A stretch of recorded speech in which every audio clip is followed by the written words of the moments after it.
I would like to ask. Okay, let me begin again.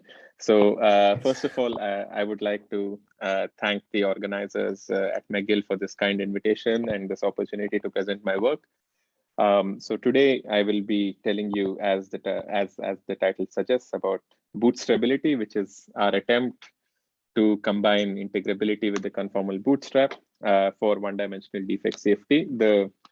The credits for the term bootstrability should go to Michelangelo, who is also in the audience here. So he's the one which came up with this fun name.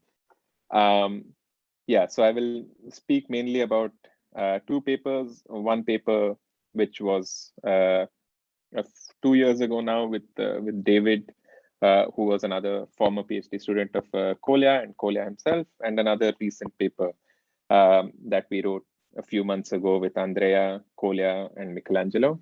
And time permitting, I will probably tease a few new results. Is the entire screen visible? Maybe this is better. Okay. Yeah, so if time permits, I will tease some new results. Okay, so let me get started. Okay, so a question that we would like to ask ourselves is like, what does it mean to solve a conformal field theory? And in practice, solving a conformal field theory, what this means in practice is to know the CFT data, i.e. the spectrum and the structure constants for, let's say, any value of the parameters of the theory itself. So in practice, this amounts to solving a conformal field theory, and this in general is a really, really hard problem. And this, I mean, it's known that it's a hard problem because a lot of people have worked on it really hard. Very smart people have worked on it for a long time. So it is a really hard problem, and it's a problem worth having a crack at. And since it's quite a hard problem, actually, one of the ways which people developed, and also for some special conformal field theories, i.e. in this case, for my interest, 4D SUNN equals 4 supersymmetric Yang-Mills theory, in the large n or planar limit, so in the limit where the rank of the gauge group n goes to infinity, there is the emergence of a structure or a phenomenon called integrability, which is actually rather useful for us because so integrability was discovered, I think, close to 2 decades ago now, for the first time in n equals 4 super Yang-Mills, and then there was a lot of intense work which finally led to the writing down of the quantum spectral curve, which allowed, at least in principle, for one to know the entire planar spectrum, so the entire large n spectrum of n equals 4 supersymmetric Yang-Mills theory. I say in principle because the QSC does let you solve everything in principle, but in practice, it's a bit more of a technical game that you need to play, but nevertheless, it's playable. And that's the point. So I wanted to begin by giving you a quick recap of what the quantum spectral curve is, give you kind of small flavor about how it really works before telling you how it is applied to the case which I want to discuss. So let me first do a quick recap about the integrability, about the spectral problem in n equals 4 super Yang-Mills, in planar n equals 4 super Yang-Mills, and talk about the integrability of the spectrum. So let's consider, for example, a trace composed of L operators, and these L operators we choose to be each of these L operators can be 1 out of 6 different real scalars which you have in n equals 4 super Yang-Mills. So I want to consider such operators, and suppose I want to renormalize them. In order to do that, what I actually need to do is to compute what's called a mixing matrix, which is 6 to the power L by 6 to the power L matrix, whose each matrix element contains the 2-point function of such operators for different choices of the particular scalars at those sites. Okay, so you have a mixing matrix, and then in order to renormalize, what you need to do is you need to diagonalize the mixing matrix. When you diagonalize the mixing matrix, what happens is that the 2-point function of renormalized operators behaves like this. So it's like the 2-point function of a CFT. But when you do that, what happens is that the scaling dimension here gets some quantum corrections, and these quantum corrections are known in the literature as anomalous dimension. And these anomalous dimensions are nothing but the eigenvalues of the mixing matrix. Now, now in practice, constructing a 6L by 6L matrix already is a pain. Then diagonalizing it is even bigger pain. So this is where integrability actually helps us. So there was a seminal paper, so 20 years ago, 2002, of Minahan and Zaremba, where they actually managed to show that the mixing matrix of a trace of L scalars in n equals 4 Yang-Mills at one loop can be identified with the Hamiltonian of a closed length L SO6 integrable spin chain. So that's really very good for us, because now in order to get the spectrum of anomalous dimensions at one loop, all we need to do is to find the energy spectrum of the spin chain. So at least at one loop, it makes the problem much more tractable. In order to give you a flavor of how this happens, let me give you a small example.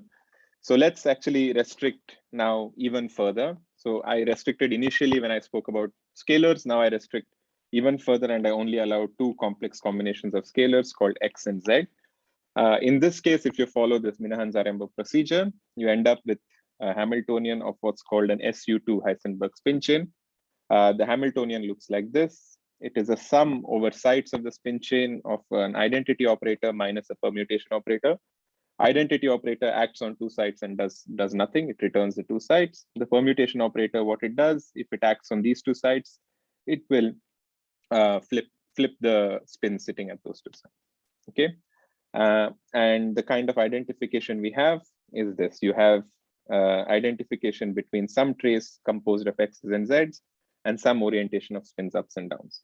Okay, so this is the kind of identification which you have.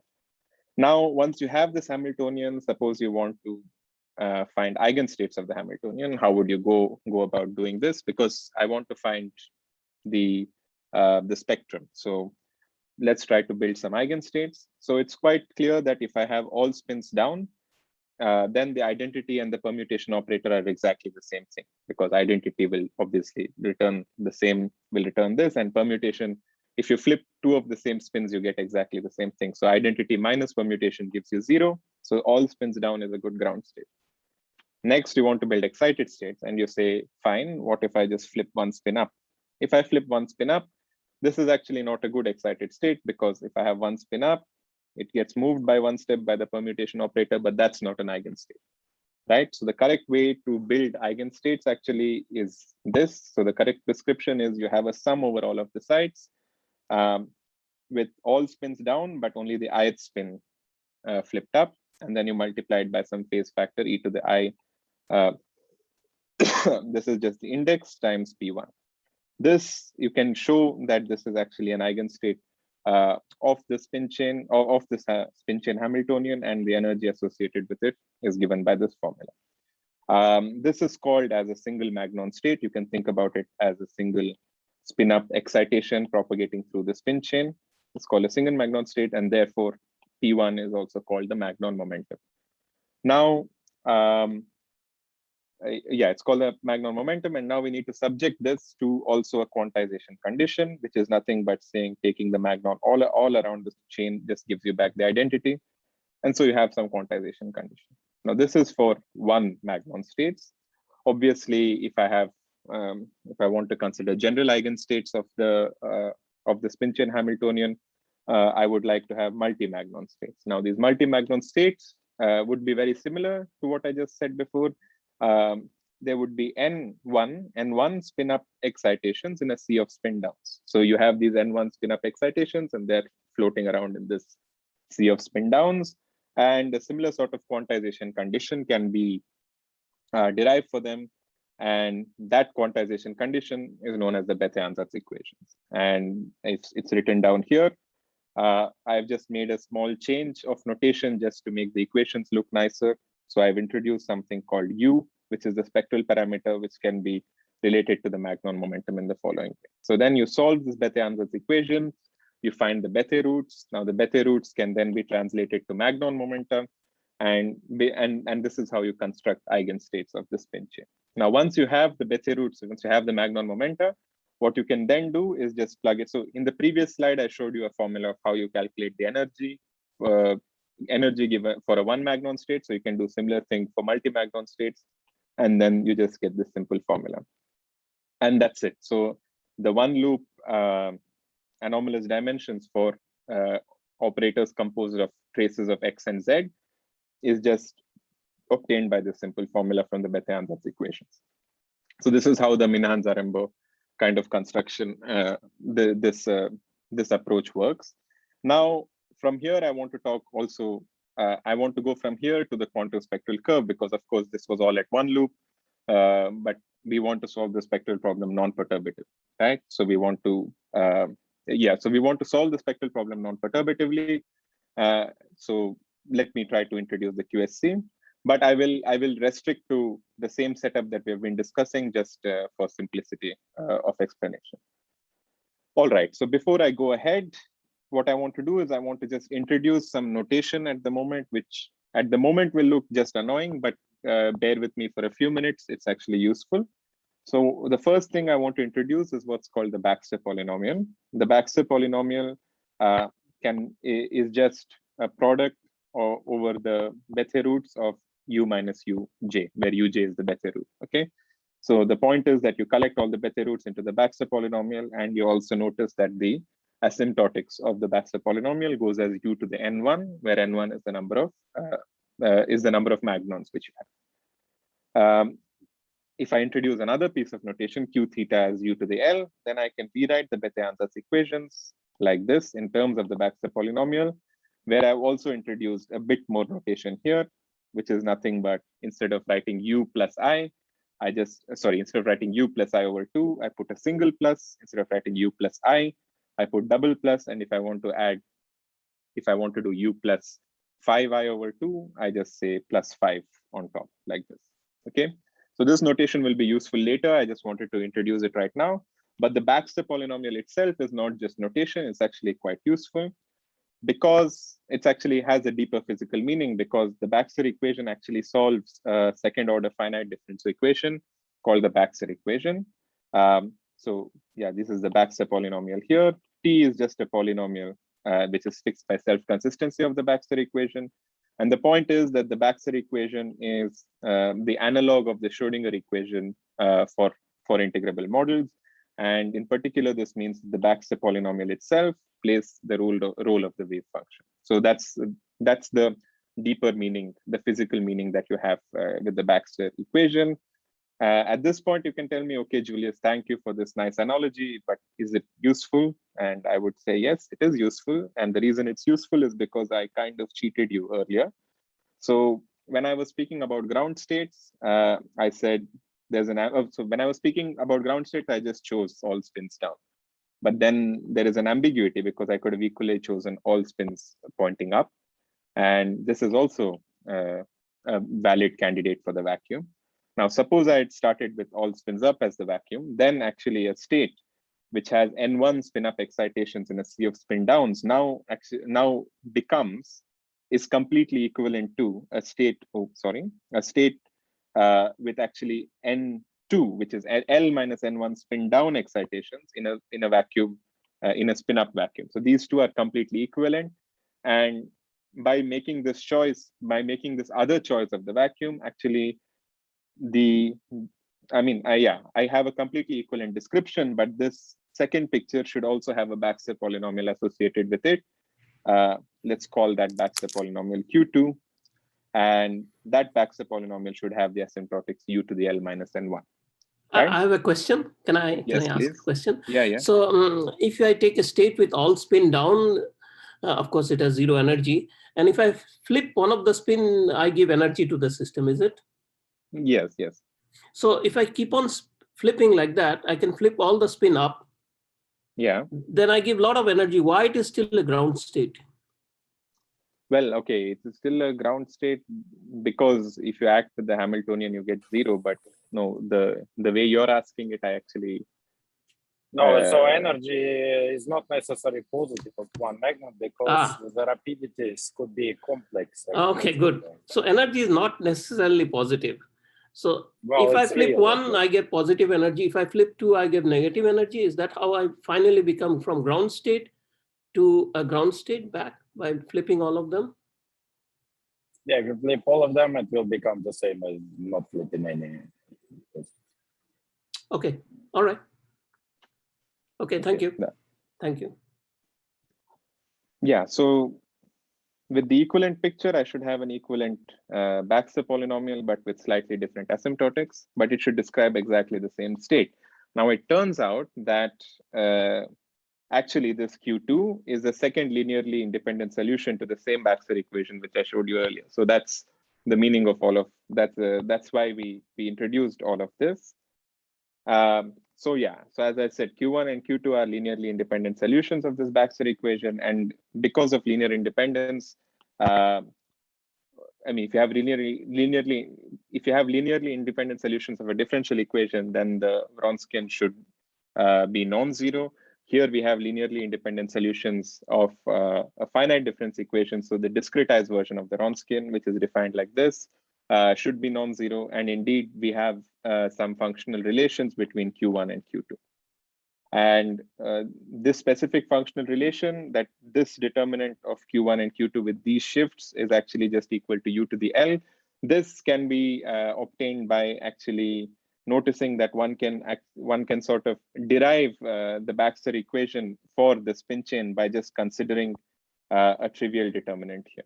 So if you just consider a trivial 3×3 determinant, this determinant is 0 for I is equal to 1 and 2, because if I is equal to 1, these two rows are the same. If I is equal to 2, these two rows are the same.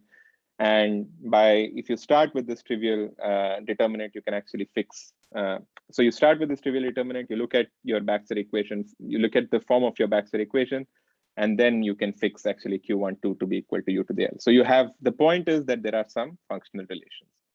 And this construction is basically just reversing the logic is basically the idea of the quantum spectral curve.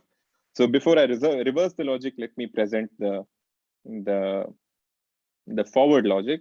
So I started off with the Bethe-Ansatz equations. I found two Baxter polynomials Q1 and Q2, which solve the contain Bethe roots, which solve the Bethe-Ansatz equations. And then I said, okay, fine, because of linear independence, I have some QQ relations, or I have Baxter equation. Now, what I could equivalently have done is I can start off with the QQ relations. Start off with the QQ relations, impose the asymptotics of Q1 and Q2, and that they are polynomial. And actually, it can be shown that this is completely equivalent to the Bethe-Ansatz equation. So this is the reverse logic flow, and this reverse logic flow is basically the logic of the quantum spectral curve. The only thing is, as I said before, we are not at one loop. We are non-perturbative, and therefore there is some some modification. So the point is that instead of considering SU2, now you have to consider the full symmetry group of n equals 4 super Yang-Mills, so PSU2 to 4. So that means you don't have two Baxter polynomials, but you have 2 to the 8 Baxter polynomials. So they have up to 4 indices. There are more of these Wronskian type relations, which are called bosonic and fermionic dualities. There are some more dualities, and all of these things together are called QQ relations.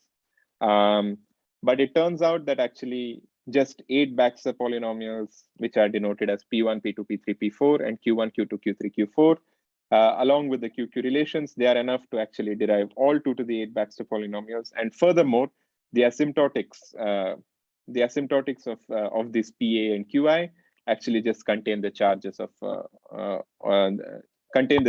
the state which you're trying to describe using the quantum spectral curve. So that's already very good. And the other thing is that we are not dealing with spin chains. Actually, we are dealing with the ADS CFT integrable system, and that's why we can't. So the point is that we need to introduce some kind of coupling dependence into the game, because at one loop, obviously, I'm just at one loop, it's okay. But if I want something which will work which will work non-perturbatively, I need to introduce explicitly the coupling dependence. And the way that is done is actually for the ADS CFT integrable system, we don't have Baxter polynomials anymore. We have what are known as Q functions. And the polynomiality assumption, which I had before, is now replaced by an analyticity assumption, which means just I impose some particular branch structure on these PA and QI over here. And the position of the branch points of the PA and QI is the only place in the entire construction where where actually the Hooft coupling of n equals 4 enters the game. But the point is that with this, the simple prescription, the entire so the logic which I presented you in the previous slide, along with this complication due to along with this complication is basically a flavor of the quantum spectral curve. Okay, so I just wanted to give you a small small idea of how the QSC works. And now that I've done that, I want to actually modify the question. Yes. I didn't understand something. So you said that this polynomial get replaced by Q function. When Yes. does it happen? Oh, when I want to write the QSC for the entire ADS CFT integrable system. So the spin chain is working. It's still a polynomial, or no, it's not. It's not. Okay, so it becomes a Q function. I see, but they're above. Okay, so for this, when it becomes this, when the group becomes larger, it's not a polynomial anymore. When you... No. Okay, so that's that's actually so at one loop you have the spin chain, which I showed you a similar sort of. If you consider non-perturbatively, then it becomes yes. Okay. Yeah. Okay. Sorry, I should have said it exactly as you phrased it. You phrased it better than me, but yeah, non-perturbatively you can. Okay, so now what I would like to do is just modify the question which I started off with and say, okay, what does it mean to solve planar n equals 4 super Yang-Mills? So as I described to you slightly earlier, at least the planar spectrum is in principle under control using the quantum spectral curve. So the next question would be, is it possible to understand structure constants for planar n equals 4? And it turns out that at least if I want to use the ideas of, if I want to use crossing symmetry and such ideas, then actually the structure constants also talk to some other. So I will need also more non-planar input because the structure constants are speaking also with non-planar corrections to the spectrum. And therefore, actually, the problem is still quite hard. However, in order to see actually if this approach of trying to combine integrability techniques with the conformal bootstrap is useful, the starting point which we chose was basically, so we were thinking we would like to see if there is some place where I can, like just as a starting point, some sort of toy model if you want, where I can discard this non-planar input and just see if it is possible actually to start with the spectrum and like constrain you, and start with the spectrum, use the constraints that you get from the conformal bootstrap and try to see if we can extract something about the structure constants. So in order to do this, we find that the correct playground to do this is the one-dimensional defect CFT, which lives on the half BPS Maldacena-Wilson line in n equals 4 super Yang-Mills. So that's what we did. So we tried to consider this 1D defect CFT living on the Maldacena-Wilson line in n equals 4. And this, so it turns out, so we were able to develop the integrability description for it, which I will describe right now. And then over there, actually, we were able to also, I can also make some comments about structure constants. Okay, so before I actually go to the defect CFT, which lives on the half BPS half BPS straight Wilson line in n equals 4, I need to make actually a small detour and actually start with a cusped Wilson line in n equals 4 super Yang-Mills. The reason I need to do this is because the integrability techniques were initially developed for this setup, and then the defect CFT appears as a limit of this. So let's start. So let me define this observable. I have a cusped Wilson line composed in the following way. So I have two semi-infinite rays, which meet at an angle phi. Along with this ray, so these are Maldacena-Wilson lines. So I have also a coupling to one of the six scalars in n equals 4. I couple two different scalars to the two different rays in such a way that the angle between the two scalars in this R space is cos theta. So the angle is theta. As I said, the two lines meet at a cusp and there's an angle phi associated with the cusp. So I have two parameters here, theta and phi. And furthermore, I can make operator insertions at the cusp of the Wilson line. So I can insert L operators. Yeah, so this is the observable which I want to study. Let me make a comment. Okay, I will make a comment in a second. So this is the observable which I want to study. And this observable also diverges, and it's associated with the scaling dimension of the cusp Wilson line with the scalar insertions. Now, in the case where I make 0 scalar insertions, what I get is the cusp anomalous dimension. And in the case where I take these parameters theta and phi to 0, I actually land on the defect CFT, which I'm interested in. Okay, so let's think a bit more about the scalar. Let's make scalar insertions on the line. I have one question. Sure. So to create a Wilson line, we also need gauge fields. Yeah. So where are these gauge fields in your? They are there. Okay. Yeah. Where are they? Where are they? I mean, in your picture? Usual. So here you would have something like px integral minus infinity to 0, and then you have I a plus this thing. Oh, I see. Okay. So it's there right here. I just didn't write it because. Okay. Yeah. No, it's there. It's being dragged along the line as well. Thank you.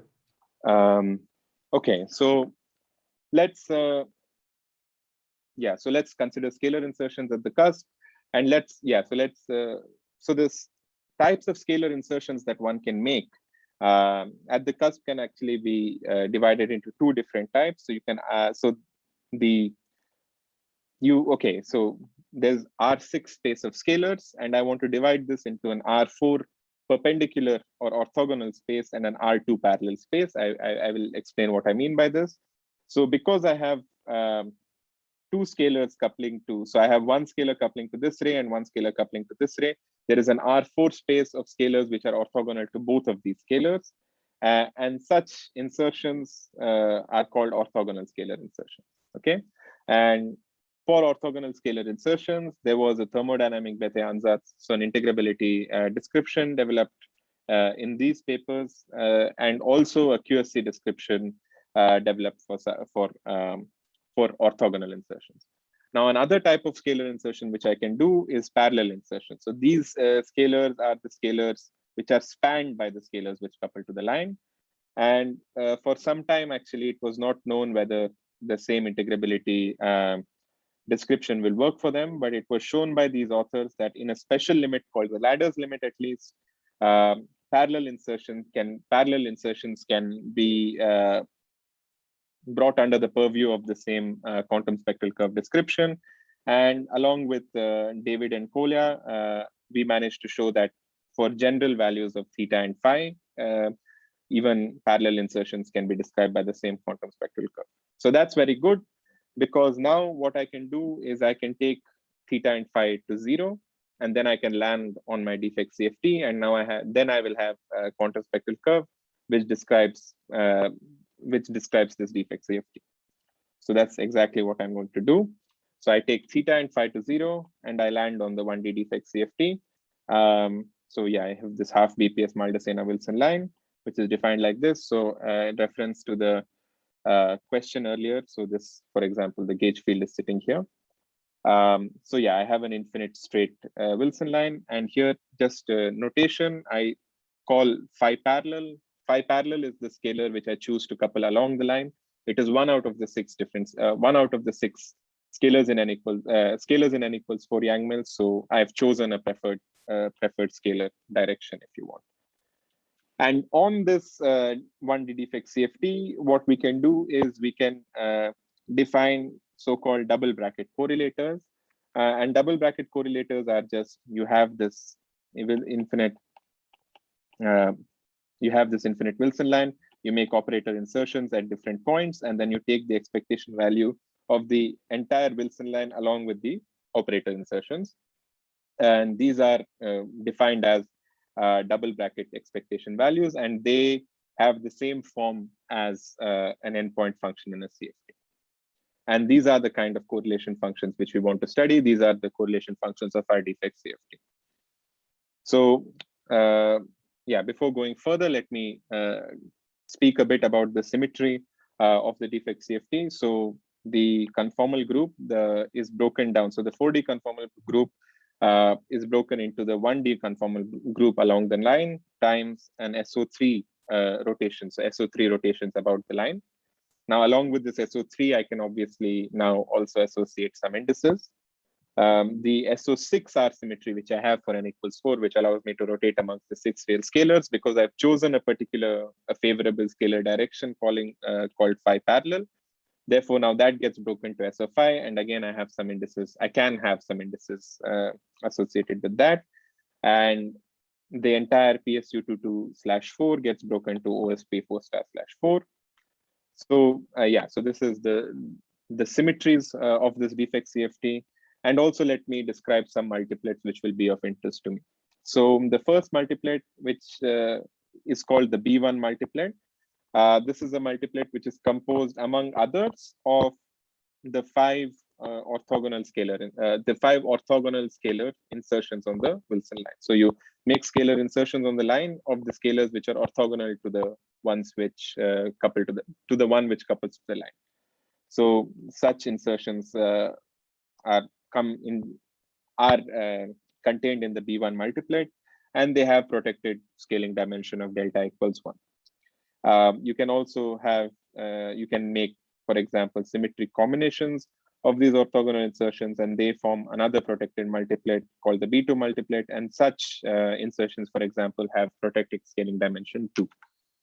Now, you can also have what are called long multiplets, which don't have protected scaling dimension. And these, for example, can be composed, so such operators are obtained by inserting, for example, phi parallel on the Wilson line, or some neutral combination of the orthogonal ones, in the sense that some neutral combination of the orthogonal ones, etc., etc. Now, such operators actually don't have protected scaling dimension, and so they have some sort of their engineering dimension is 1 and 2 respectively over here, but also their scaling dimension gets quantum corrections. And in general, the spectral problem for such long operators was not, it was not clear how to find the spectrum of these long operators. And that's what we managed to do. So that's what we managed to do. I should further mention that at least for the purposes of this discussion, I'm going to restrict to long operators, which are also singlets of the SO3 times SO5. So I have no indices. So the only charge is associated with SO1, 2, the 1D conformal group.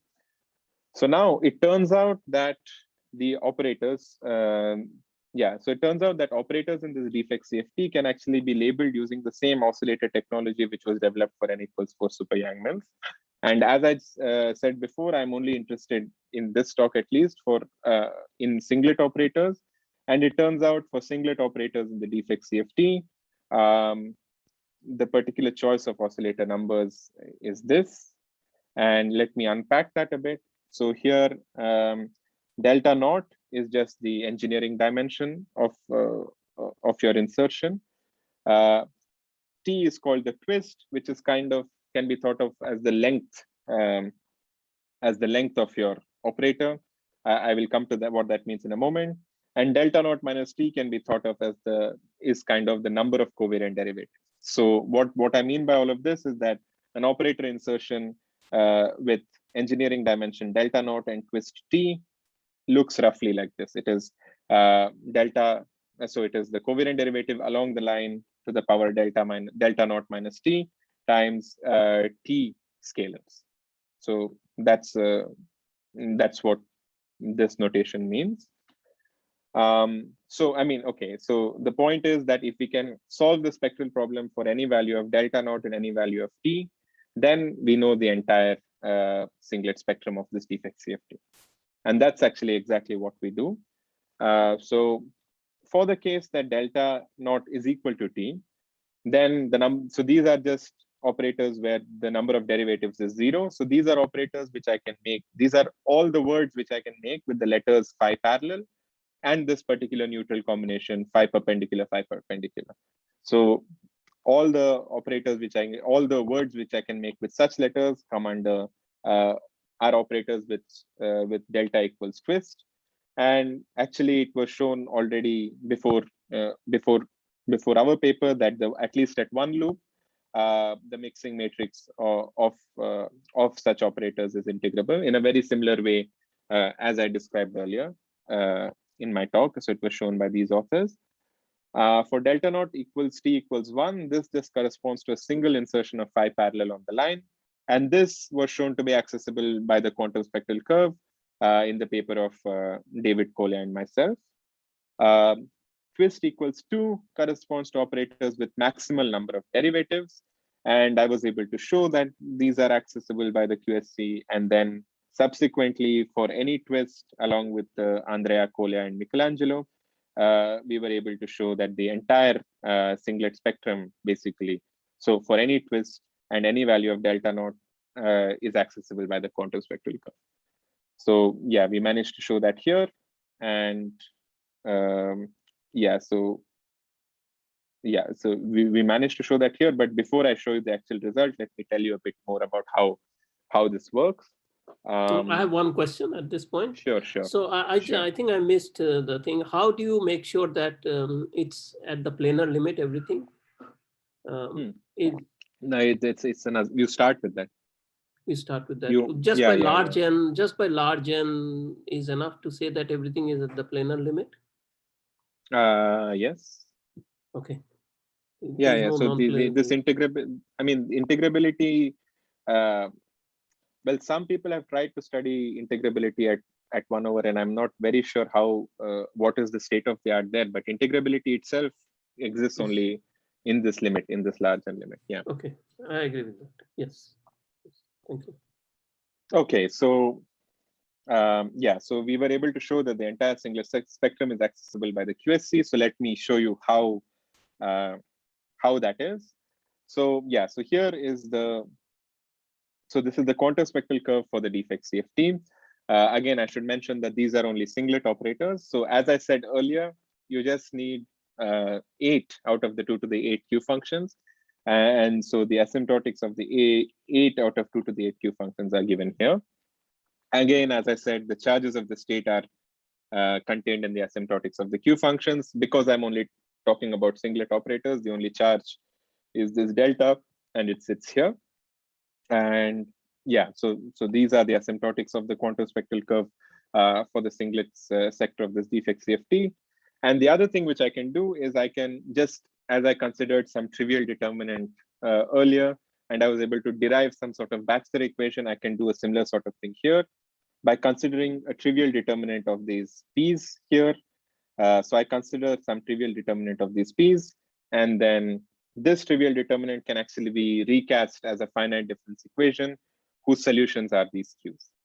So let me show you that. So I start with this trivial determinant. I plug in some tree level expression I have for P1, P2, P3, P4.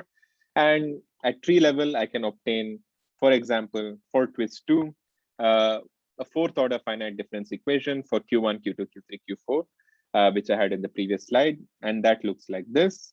So as I said, it's a 4th order finite difference equation. So I have shifts of this form. And these coefficients here, so it's a 4th order finite difference equation. The solutions of this finite difference equations are the Qi, which I showed you in the previous slide at tree level. The coefficients, these coefficients here, they depend on delta naught, which is the engineering dimension, and C, which is some parameter of the P's at tree level. And because I'm at tree level and at weak coupling, this entire thing reduces to a highest weight spin chain, as I described earlier in the introduction. Actually, 2 out of the 4 solutions of this Baxter equation are actually polynomials at tree level. So that's actually very good for us because it, for example, gives us an algorithm to to obtain all twist 2 states. So I speak about twist 2 states here, but it's generalizable to any twist. So the first thing you do is you fix the value of twist. So I've said twist 2. Then you fix the value. So you fix the value of delta naught and twist. And then what you do, because the Baxter equation admits 2 out of the 4 solutions of the Baxter equation are polynomial. I know that's asymptotics of the Q functions. So what I do is that I make a polynomial ansatz and I impose that there are 2 polynomial solutions of the Baxter equation. So this polynomial ansatz for Q1 and Q2 is made in the following way, where I have some parameters AI and BI over here, which parameterize the polynomials. So what I do is I impose that Q1 and Q2 both solve the Baxter equation, and then I find values of AI, BI, and C for which this Baxter equation gets solved. So I find them from self-consistency. It turns out that actually there can be multiple sets of AI, BI, and C which solve this Baxter equation, but that's actually not a problem for us because having multiple solutions only means that there are multiple states. And in fact, this also solves for us both the counting and mixing problem because you have multiple solutions. So you know there are multiple states, so you can count the states, and also you can solve the mixing problem because it's already giving you separate states, so you can just start off over there. Then there is a technology, once you have the 2 polynomial solutions to the Baxter equation, there is a technology to find the 2 non-polynomial solutions. There is even more technology to generate higher loop perturbative data, and there is even more technology to start with higher loop perturbative data and use that as a starting point for a numerical solution to generate non-perturbative data. So this is all possible. And once we do all of this, so yeah, here I spoke about twist 2, but you can do it this for any twist. And once you do all of this, you end up with the singlet spectrum of the defect CFT. So let me describe this a bit more. The bottom state here, this just corresponds to a single insertion of phi parallel, which we had already in 2020. Then I was able to play around and find some more excited states here. And then finally, we have all of these states, as you can see. Now, let me talk a bit more qualitatively, at least, not qualitatively, but let me speak a bit more about these states. So at weak coupling for delta naught equals 1, 2, and 3, we were able to find all the states at weak coupling. And then we can follow the states to strong coupling as well. It turns out that at least with all of the states which we studied, all of them go to integers at strong coupling. And at strong coupling, our spectrum is complete at strong coupling up till delta infinity equals 8. So these there are 9 states here. All of them go to 8 at infinite coupling. So we were able to match with some index counting, which other people did. And so we know that until this point, it's complete. For delta naught equals 4 at weak coupling, possibly there is at weak coupling, possibly our spectrum is incomplete because our counting doesn't match with some index counting done by others. So until now, I had an excuse not to solve this problem because I was finishing my PhD thesis and Viva, etc. But now that all of that is done, I should hopefully be able to resolve this soon. But yes, so this is our the singlet spectrum. So now we can go back again. Actually, before how much time do I have? Do I have like? I don't know. You can go for 5 or 10 minutes longer, I guess. Okay, so if you can wrap think, up in 5 minutes or so, that would be great. I think I will need 10 minutes if that's okay. Yeah, should be okay still. Okay. Yeah, thank you. Okay, so yeah, so let me go back to the initial problem and I say, okay, let's see what it means to solve the planar 1D defect CFT. What it means to solve it. So as I said, I restricted myself to the playground where this non-planar input doesn't apply. This is not because I don't think it's an interesting problem. I think it's a very interesting problem to consider this just to see if our techniques can work. So for the 1D defect CFT, we have now, as I showed you, the planar spectrum. So now the question is it possible to find the structure constants? Of course, it's still a hard problem, but hopefully it will be more tractable. So in the last 10 minutes, I will try to tell you a bit more about our attempts to try to bootstrap these structure constants. So in order to bootstrap them, we start with the following 4-point function. I have a 4-point function of 4 orthogonal insertions, scalar insertions on the line. Now, using conformal symmetry, of course, you can restrict it to a function of a single cross ratio because I'm in 1 dimension. So there's just 1 cross ratio. And then Leandro-Meneghelli-Mitev actually was able to do a super conformal block decomposition of this function of the cross ratio here in the following way, where f is a function whose OP I will show you in the next slide. D is a known differential operator. And this term contains a term W, where W is just the expectation value of the half BPS circle, which is already known by localization. And they were also able to show actually that just this term can actually also gives you some BPS OP coefficient. So they were actually able to do quite a bit. So yeah, so as I said, there is this F over here, and you can expand F in the OPE, and you get 3 different types of terms. The first term is the identity, which is known. As I said, the second term actually is the contribution of this B2 multiplet. And Leandro-Meneghelli-Mitev were able to show that the OP, so they were able to show, as I showed you in the previous slide, that the OP coefficient can be calculated for this. They also managed to work out all the super conformal blocks. And the third type of term which we have are the contribution of the long singlet operators. And so at least the spectrum is in principle known due to what I've been telling you about.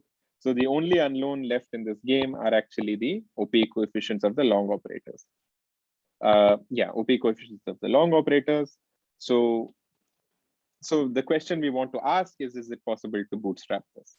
And yeah, so the way to see that, the way to set up this bootstrap problem is to notice the crossing symmetry, where I have, so suppose I have a line with insertions x1, x2, x3, x4. I can obviously make it into circle and then open the circle again. And then I have now the ordering goes from 1, 2, 3, 4 to 4, 1, 2, 3. And this is associated with the crossing equation. So the question is, can we bootstrap this crossing equation by injecting some input from the spectrum? There were earlier tries, so not to inject input from the spectrum, but using functional bootstrap and some other numerical bootstrap by Leandro-Meneghelli-Mitev, and recently some analytical strong coupling functional bootstrap by Meneghelli-Ferrero. But I should mention that these people also had additional assumptions. For example, here they had some HPL assumptions and also took some inputs from supergravity, etc., etc. So we are doing something different. Anyway, so this is the crossing equation. And the question is it possible to bootstrap it? So is it possible to bootstrap it? So yeah, so let's try to bootstrap it. Now, yeah, so let me just introduce this G, which is just my crossing equation. And what I want to do is I want to write the crossing equation into known plus unknown parts. So I want to write all the known parts into this notation G1 plus B2. So this I know, this is something which is known. And then I have a sum over the spectrum. So sum over the long singlet spectrum of these unknowns. I missed a square here, sorry.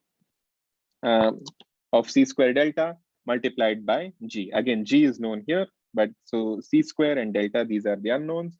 Delta is not an unknown anymore because I'm injecting it because I know it from integrability. So the first attempt that we tried to bootstrap this method was developed by these authors and actually used by these authors. And it's quite simple-minded at first sight. It just says, okay, you take this sum here, truncate it at some value of n, evaluate the equation at n different values of the cross ratio, and then you have n equations and you solve for C square. You solve for C square delta I. So yeah, so you solve for it and then you do this for different choices. So you do it for different sets and then you take an average. And yeah, so it worked for them, but it really didn't work for us. We got almost 100% error or something like this. So we got like a really absurd number. So this method didn't work. Another attempt we did was by introducing functionals. So the method goes in the following way. We first introduce functionals, which looks like this. So I have a functional alpha, which acts on a function f. And this functional alpha can be associated where a is just a sum from L equals 0 to infinity of some coefficient alpha L, multiplying the Lth derivative with respect to the cross ratio of the function f evaluated at some particular value. So what you do is you apply this functional onto your crossing equation. And then what you ideally want is some functional whose coefficients are the following, that alpha m acting on, that alpha m acting on the conformal block associated with the nth operator delta n just gives you delta mn. And if you have these ideal dream functionals, as Andrea likes to call them, then actually this equation can just be inverted because this sum collapses, and then you can actually even get an analytic, in principle, get an analytic expression for c squared delta n. However, practically, it's hard to ensure this. So we can just say, okay, let alpha m acting on g delta n be small above some threshold. So this works quite well, but because we don't input any positivity assumptions, it's hard for us to quantify the error. So instead of a sad face, we had a partially happy face at this point. But then we said, okay, let's do a third attempt. And the third attempt was doing more traditional numerical bootstrap. So by the work of all of these authors over many, many years. And in this method, what we do is the following. We are searching for two functionals, alpha plus and alpha minus, in such a way that alpha plus acts on the conformal block associated with the particular state whose OP coefficient we want to give us plus or minus 1. We ensure that it is greater than 0 above some threshold. So in this case, I want the first OP coefficient, and I ensure it's greater than 0 from the second coefficient onwards. And then I maximize minus or plus alpha plus minus on the known part. So if I do this, then actually what I get is that minus or plus alpha plus minus acting on known part plus c squared delta times 1 plus something which is greater than 0 is equal to 0. So this actually can be then used to bound c squared delta from both directions. And then you optimize the value of the particular coefficients so the coefficient sitting in front of the derivatives, you optimize those values using STBB.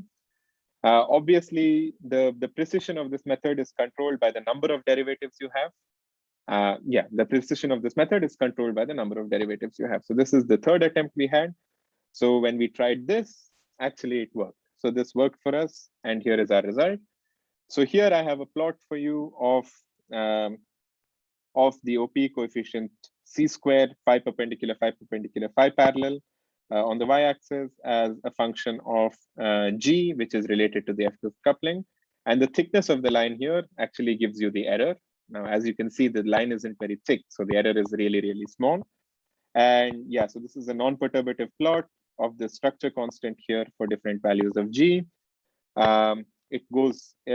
It matches really well with the weak and strong coupling analytical results which are there in the literature. And furthermore, the really remarkable thing is that we just used 2 states and 1 correlator. I showed you 35 states, but I just used the bottom 2 states and 1 correlator in order to obtain this plot.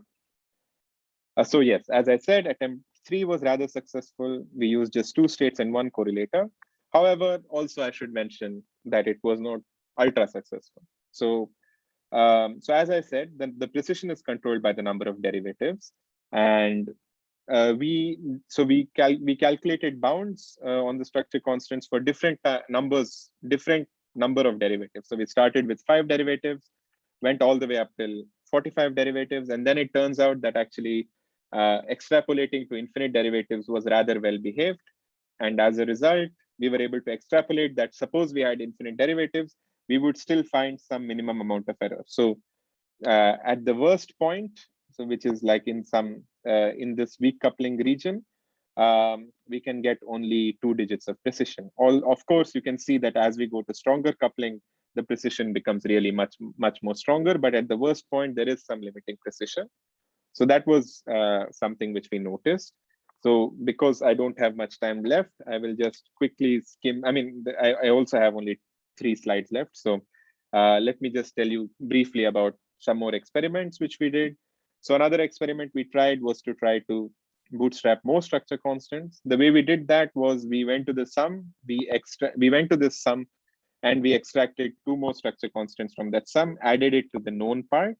Now with c squared, delta 2 and delta 3 as parameters, we played the exact same game as before and tried to find values of c squared, delta 2 and delta 3, which makes the bound on delta 1 inconsistent. And actually we were able to restrict c squared, delta 2, delta 3 to this line, which is quite cool, but we were not able to resolve them. So yeah, that brings me almost to the end. So this is just to summarize. So we have a surprising result from limited spectral input. As I said, it's the question, how do we add more? Is it possible to add more input from integrability? Is it, so as I said, again, we bootstrap just one correlator. Would it help to bootstrap more correlators? Is it possible to analytically do the same thing, at least at strong coupling, or maybe in a simpler theory like the fishnet theory? And finally, probably a very, very interesting question is it possible to extend this for local operators in n equals 4 Young-Mills? Because in n equals 4 as well, QSC exists, planar spectrum is in principle at least known, but then there is this double trace issue. So we need to figure out how one can resolve that. And finally, can we extend this approach to line defects in ADS4, CFT3, or even recently QSC was developed for ADS3, CFT2. So is it possible there as well? So these are some food for thought. And then I'll finally leave you with a teaser.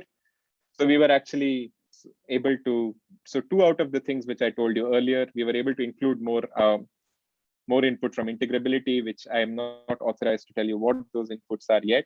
And we were also able to include more spectral data. And basically we were able to, so the error which I had before was over here. So I had only 2 digits, but now we managed to reduce the gap from 0.002 to something much smaller than 0.0005. So already we have some new bounds. So that's quite interesting. And I will leave you with this possible mantra. Is QSC plus conformal bootstrap? Can it lead to the solution of n equals 4 super Young-Mills? So stay tuned, and hopefully we will have more answers soon. Thanks very much. Yeah, thank you very much, Julius, for the very nice talk. So I guess we have some time for questions. So whoever has questions can raise hand or just speak up.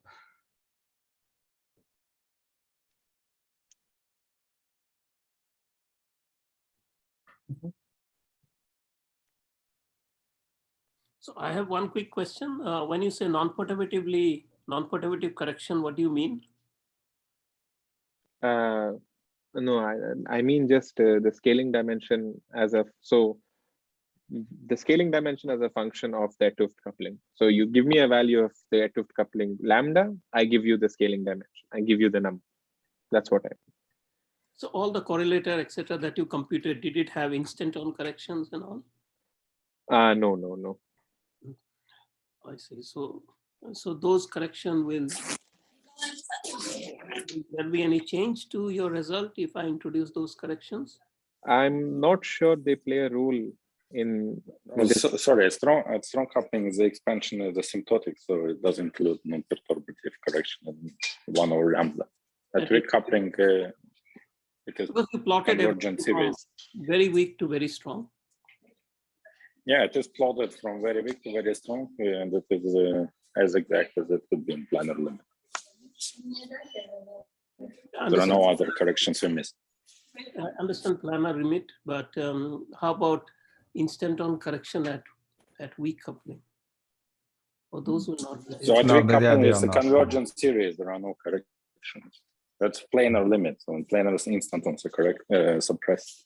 Okay, that's true. That's true. And one last question is that when you said that there is a solution Baxter equation, these are the wave function, right? In some sense. Yeah, in some sense, yes. But that the Baxter equation which I showed you is at tree level, so it's at 0 coupling. Yeah. Okay. All right. Okay. Thank you. Thanks for the nice talk. Yeah, thanks for the very nice talk. I have some question. Just one is, okay, you input values for delta 1 and delta 2, the first two operators for a Yes. given coupling. Mhm. Suppose you input a wrong value of delta 2. Like, do you get inconsistent equations, or how crucial is it? So I don't think we inputted wrong value of delta 2, but at some point when we were trying to include more states, we inputted, I think at some point, a wrong value of some other delta. And this actually made the bound a bit sharper. Like, so it was not inconsistent, but yeah, so that's what happened. I don't have a good explanation for why. No, actually, it's at some couplings, the solution disappeared, and we were quite proud of it, and we discovered that we missed something. Include the wrong state. Okay, if you make it too wrong, it will, if you make it too wrong, the solution will disappear. Yeah, so at strong coupling, thanks, Kolya. So at strong coupling, actually, there was some expression. So there was some analytic expressions at strong coupling by Meneghelli Ferrero, and but they did not, I mean, we did not know how many states actually are there at strong coupling. So we hadn't sorted out the counting at that point. And then when we tried to assume that, like when we assumed the wrong number of states, we got some inconsistencies, yes. Maybe Julius refers to something else, but we just had some stupid technical mistakes that we picked wrong states, not according to the ordering in the value, and then we got inconsistency. But then Julius spotted that we made it wrong. Okay, yeah, I was speaking about something else. Sorry, yeah. Another thing which is not really a comment, but suppose someone would like to replicate those results. Would it be possible to have data for delta 1 function of G? I mean, delta 1 as function of G is actually there already in our paper, but I thought you just give C square. I did not find it. Okay, we'll look more carefully. No, in the paper with David. So in this one. It's in the earlier one. Okay, thanks. Yeah. So it's here. Okay, fine. Sorry it's about here. that. Yeah, but we can also send them all this. Yeah. If you need it, I'll just send it to you if you want more granularity or something. Probably it will be better if I send you, because I would be able to give you more precise data. But yeah, let me know if you want. So no problem. Okay, thanks. And yeah, and the last comment is that there may be something to do about 4-point correlation function away from 1D. So there are the issue is that we don't have integrability results on double traces, but there are things that we derive that are called dispersive sum rules, whose point in life is to kill all the double traces at large. Okay. So we don't know if there's enough of them to have crossing equations that we don't know if there will be enough of them to solve the problem, but there exist some rules which there exist crossing equations that kill our double traces. Okay. I was actually not aware of this. Could you point me to a reference, please? Yeah. I will write in the chat. It's a paper called Dispersive Sum Rules. Okay. Okay. Thanks. Yeah. Thank you. I have a question. Yes, please. Yeah. So it's about your plot with the spectrum. Could you go to that slide? Sure. One moment. Yeah. Yeah, that one. So it seems that some lines cross at some value of the coupling. Yes. Yeah, they do. Is it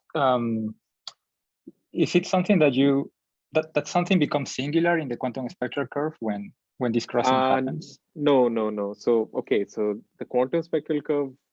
So the Q functions are a function of many parameters, and delta is one of the parameters. So it just happens that the different Q functions for the two different states, only delta becomes same for both of them. The other parameters are different.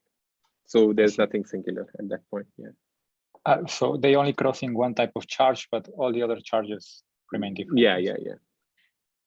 I see. And I also had some doubt about your derivation of the. I think you were explaining in some slide the twist 2 case, and yes, it wasn't clear to me that you were using or not the cusp angle. Were you No, able the to? cusp angle is 0 right now because I set everything to 0 to get to the 1D defect CFT. I don't have any angles now. Right. So my question is, are you shortcutting that, or do you have to start with the angle and take it to 0? Okay, so I need to start with the angle and take it to 0 just because if I start with the half BPS, if I start with 0, then I start with the half BPS Wilson line. And this thing is, so all Q functions are 0 over here because this is, it's protected, right? I see. So that's why I need to start with the cusp line, find these excited states there and then take the angle to 0. I see. And well, I have other question. So Sure. Some point you mentioned some reference from Korea, right? I Yes. think, well, maybe I'm mistaken, but I think what he was considering was some non-supersymmetric Wilson loop. So yeah, okay, yeah. So like, sorry, what's your question, sir? Yeah. So how does it connect? Like, are you saying that you can use the quantum spectral curve also for this non-supersymmetric case? Or? Okay, so let me go to that slide. Yeah, so the point is that, yeah, so the paper of Korea which I cited here, he and his collaborators, what they construct is actually they construct this so what they do is they put a zeta over here. How do you write zeta? They put a zeta over here. So zeta equals 1 gives you the supersymmetric one, and zeta equals 0 gives you non-supersymmetric one. And they calculate the mixing matrix at one loop for any value of zeta. And then for zeta equals 1 and 0, so for the supersymmetric and non-supersymmetric case, they show that there is some Bethe ansatz. There is some open spin chain picture for zeta equals 1 and zeta equals 0. But their one loop mixing matrix is for any value of zeta. Now, your second question is, can the QSC also description be extended to non-supersymmetric one? I mean, I think the expectation is that yes, but we haven't worked out exactly how to do that yet. So we need to understand, I think, a bit more deeply how to construct these reflection matrices for the asymptotic Bethe ansatz, and then it should be possible. But right now, it doesn't exist. No. I see. So you were just using the zeta equal 1 results from Korea. Yes. So go to Korea's paper, set zeta equals 1, and then diagonalizes Hamilton. That's it. Yeah. I see. And I have another technical question. So sure. We're showing some bump on the error, right? You were saying that there's a gap. So it seems to me that this bump happens for when the coupling takes the value 1/4. Is that right? I'm not sure if it is close to 1/4. Well, yeah, it is close to 1/4. It happens around that point. You are right. Yeah. So right. Do you have an explanation for that? Because as I know, 1/4 is special because the weak coupling approximation breaks down, right? So 1/4. So I mean, I don't have very insightful comments. Yeah, but one of the comments was exactly what you said, that the radius of convergence for this perturbative series is around 1/4. The other thing, I think, if Andrea or Michelangelo are here, they can correct me if I'm wrong. But I think at weak coupling, the theory does not sit on the unitarity bound. So that's also why it's more difficult at weak coupling to deal with this. But exactly why the bump is at 1/4, I don't have a very insightful idea about why it is, apart from what you said. Yeah. I see. I also have one question about the bootstrap. So you showed the line that you got C2 in terms of C3. Can you go to that slide? I think it's the next slide. Yeah. Yeah. So you said that you added the information about the C1 to this, and then got the information about the C2 and C3. Can you get upper? Okay, it's just Can you get upper bound and lower bound on just C2 without you got it in terms of like consistency for C2 in terms of C3. But can you get upper bound and lower bound on just C2 using the information of C1, or? Why did you add both of them together? That's my question. Okay, no, I think, so these, in all honesty, they were just experiments which we were doing, because C2 and C3 are really close to each other. So we didn't expect to be able to resolve between them so easily. So that's why we introduced both of them. But no, so right now we have some ideas, not very concrete ideas of how to get separate values for C2, C3. But we don't have any of them. We don't have anything right now. We can't bound them at the moment. I can't tell you much because we haven't done, but we have some ideas, but not very concrete. Yeah. Okay, I see. One more, I don't know if you've tried this or not, but have you tried not adding the information about C1 and try to see what you get for C2 and C3? Like, what would this line change or? Because you did bootstrap before, and yeah, you have the information for C1, so you added it, but you could have in principle just did the same thing that you did for C1, but with okay, yeah. So okay, so no, thank you for the question. I mean, it's a good point. It's actually one of the things which we are trying to do right now. So I don't think we have enough for me to actually make a strong statement that it works or doesn't work. But yeah, this is something which we are trying. Some ideas like this we are trying right now. Yeah. Great, thanks. No problem. Okay, so any other comment or question? One little thing which still been bothering me. If you take e to the power of -1 over G string square corrections, these are the non-perturbative one at strong coupling, which is at strong Hooft coupling.